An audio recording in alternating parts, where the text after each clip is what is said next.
All right, so it's been a little while since I posted anything. I don't know that anybody cares or anybody watches anyway. The videos I always made, I kind of made for myself, just kind of so I could go back sometimes and look and see how I was thinking and how I was feeling at a certain point in time.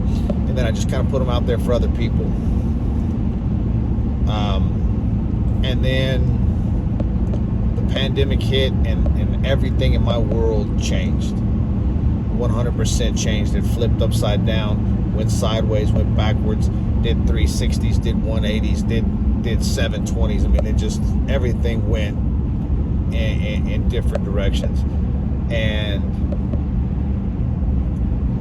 I just couldn't bring myself to say things hypocritically or dishonestly, so I just chose to keep my mouth shut. For right or wrong, I just kept everything to myself. Now I'm hoping that over the next few weeks, I can get back into making the videos when the things are on my mind. I can focus on what I'm doing. I can kind of explain my situation in hopes that it helps someone else's situation. But what I really want to talk about, man, is childhood and teenage depression. As an adult male who has gone through childhood, teenage depression, attempted suicide at a young age, all the cliches, the cutting, the isolation, the whole thing. I've done all of that. What I want to talk about is, man, if you see your kids shine away, and right now it's easier to see it because they're there all the time, like they're home all the time. And if you can see the change and you can see the difference, and you can notice that, hey man, something's not right. They don't seem to smile as much. It's not always just this pandemic. And even if it is just this pandemic has caused a lot of depression. I live in a state whose suicide rate among children is the highest in the nation. Okay? We're losing more kids to depression because they feel hopeless, they feel helpless, they feel lost, and nobody's talking to them about how they feel and how it's okay to have these feelings, but yet you don't have to act on them. Okay? You don't have to succumb to these urges and these feelings. And look, and some of you adults, you probably feel hopeless and helpless and lost, and that's okay too. Okay, because we're all struggling to maintain in this crazy world we live in now.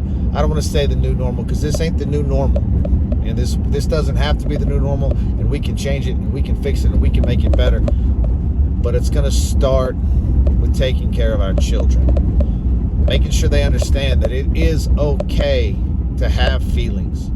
It is okay to feel depressed. It is okay to feel down. It is okay to get discouraged. But you got to get back up. You got to lift yourself back up. You got to pick yourself back up. Okay? The only ones that can do this for our kids right now are us. We don't have teachers in our corners. We don't have guidance counselors. We have us. Okay? And these kids are not spending it. And I'm not going to speak for every state because I don't know, but in New Mexico where I live, these kids have seen zero class time. Elementary schools, they were going to class 1 day a week, 5 kids per class. Okay, that teacher doesn't have time to get to know you. They don't have time to see that. They don't see how you interact with others because you don't get to interact with others. They don't understand if you're withdrawn, if you're different, because this is all they see. They see you 1 day a week, 5 of you at a time. That's it. Okay, that's not enough time. And these kids don't have time to socially interact. You can't get to know someone if you spend 1 or 2 recesses together and that's it. They don't even get to eat lunch. They bring their lunch to their desks and they eat at their desks like it was some kind of a prison camp. So we the adult, and I don't just say parents, adults, older kids, and mentor. If you don't have feelings of depression, if you don't feel suicidal, if you don't feel isolated, help these kids out, man. Put your mask on if you got to put your mask on. Okay, do whatever you got to do, but help some of these younger kids. If you see your friends struggling, Step the fuck up. Okay? Step the fuck up. It's not your job, but it's your job. Okay? I'll say that again. It is not your job, but it is your job. We are all people. Everybody needs somebody. Everybody doesn't have somebody. So if you see somebody that you know, that you may like them, you may know them as an acquaintance, but you may see that they're going through some shit, do the human thing and step up and help them. They need that. Okay? A few kind words from a stranger sometimes is all you get. And right now, everybody is becoming a stranger. Okay? And the kind words seem to be getting fewer and fewer.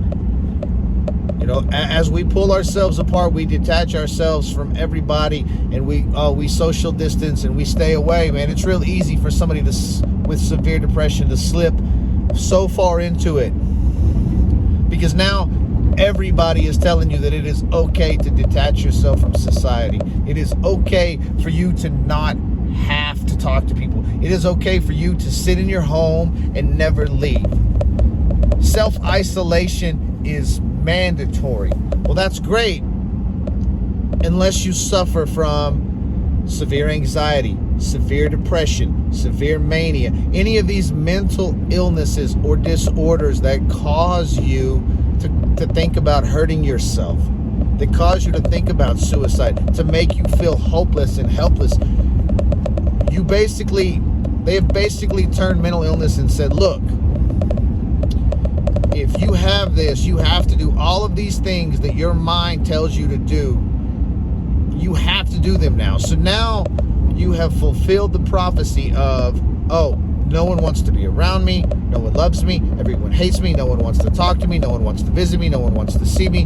Nobody wants anything to do with me because we were told that that's what you were supposed to do. So if you know somebody like that, if you haven't talked to somebody in a while, reach out, pick up the phone, call them, text them, put your mask on, go by their house, knock on their fucking door, make them step outside, make them get some sunlight, sit 6 feet apart, sit 12 feet apart and talk to them through a megaphone, stand outside their house with a boombox. It doesn't matter. Check on these people, man. You're gonna find somebody that you know that suffers from a severe mental illness. And this pandemic, if it hasn't already hit you, it's gonna hit you. It's gonna hit you in the home. It's gonna take away someone you love, someone you cared about, someone's brother, someone's sister. You may not know them directly, but someone you love may know them. It doesn't take that much effort to just say, hey, are you good? How are you feeling? Are you okay? Hey, we miss you. I hope everything is okay. In a text message, in a phone call. Hell, you know what? This is a novel idea. You could do like we used to do back in the old school, and you could actually handwrite a letter, you know, to say, hey, man, I really like you. I hope you're okay. Miss you. Love, whatever your name is. We used to do that back in the day because we didn't have cell phones and shit. Any kids watching this probably gonna think that I'm old because I'm gray, but I'm also old because I was back around before cell phones and Google and all of that shit. Oh, and GPS too, way before that too. That's not the point. The point is, check up on your people.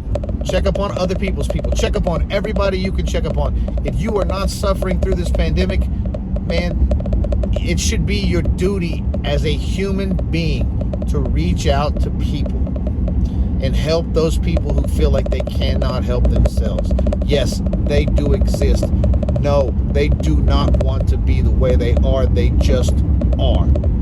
So, if you've got the time and you've got the fortitude and you've got the ability and nothing is stopping you, step up. Step up and help these people out. Help someone out, man. You could save a life. Hell, who knows? You can make a best friend. You may not have no friends either. You may just be sitting down all by yourself too, talking about, I don't really even care. And it doesn't even bother you. And then you meet somebody new and you're like, oh shit, that dude's cool as hell. I don't know. Okay? I don't know. But I do know that not helping these kids out, not helping these people out, these suicide rates, these parents that are isolated, that may suffer from severe depression, that are anxiety, that are stuck with their kids all day long, having a hard time. Man, they may need you to help them, tell them, hey man, you're doing a good job with your kids. They may be sitting there thinking they're doing a terrible job, being terrible parents, and they may be doing the best job ever. But they don't know that, and they don't believe that. And they may just need you just to give them a little nudge. Just be like, hey man, you're doing a good job. And parents, talk to your kids about suicide. Talk to your kids about depression. Make sure they understand it's a real thing, and it's okay. And it's okay to feel that way. And if they ever need you, that you will be right there. And if you will not be right there when your kids are depressed, then you don't need to have kids. And I'll say that to your face. Kids have it rough, and they need support from their parents. And if you're not willing to support them, they don't need you. You're not going to do everything right. I don't do everything right, I promise. You can talk to my kids right now, and they'll tell you 10 million things I did wrong.